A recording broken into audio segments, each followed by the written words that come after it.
আগুন নেভানোর কাজে নিয়োজিত ফায়ার ফাইটার সোহানুজ্জামান নয়নকে বেপরোয়া ট্রাক চাপা দিলে ঘটনাস্থলেই মর্মান্তিক মৃত্যু হয় তার। রাত ৩টার দিকে এই ঘটনা ঘটে। বিষয়টি নিশ্চিত করেছেন ফায়ার সার্ভিসের নিয়ন্ত্রণ কক্ষের duty officer Rafi Al Faruk.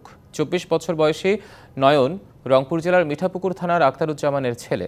তেজগাঁওয়ে special ইউনিটে কর্মরত ছিলেন তিনি। তেজগাঁওয়ে কর্মরত আরেক ফায়ার ফাইটার শফিকুল ইসলাম জানিয়েছেন, রাতে বাংলাদেশ সচিবালয়ের আগুন নিভানোর কাজে গিয়ে পানির পাইপ নিয়ে রাস্তা পার হওয়ার সময় ট্রাক চাপায় তিনি মারা গেছেন। সেখান থেকে তাকে উদ্ধার করে রাত ৩টা ৪০ ঢাকা মেডিকেল কলেজ হাসপাতালের জরুরি বিভাগে নেওয়া হয়। পরে কর্তব্যরত চিকিৎসক তাকে মৃত ঘোষণা করেন। তিনি বলেন, সচিবালয়ের সামনের রাস্তায় গাড়ি রাখার পর ডেলিভারি হুইস পাইপটি কাঁধে নিয়ে সচিবালয়ের ফটকের দিকে যাওয়ার জন্য রাস্তা পার হওয়ার সময় একটি ট্রাক তাকে ধাক্কা দেয়। এতে তিনি পড়ে গেলে ওই ট্রাকের পেছনের চাকা তার মাথার উপর দিয়ে চলে যায়। এতে ঘটনাস্থলেই প্রাণ হারান তিনি। নিহত ফায়ার ফাইটার নয়নের মৃতদেহটি ঢাকা মেডিকেল কলেজের মর্গে রাখা হয়েছে বলে নিশ্চিত করেছেন হাসপাতাল পুলিশ ফাঁড়ির ইনচার্জ পরিদর্শক মোহাম্মদ ফারুক।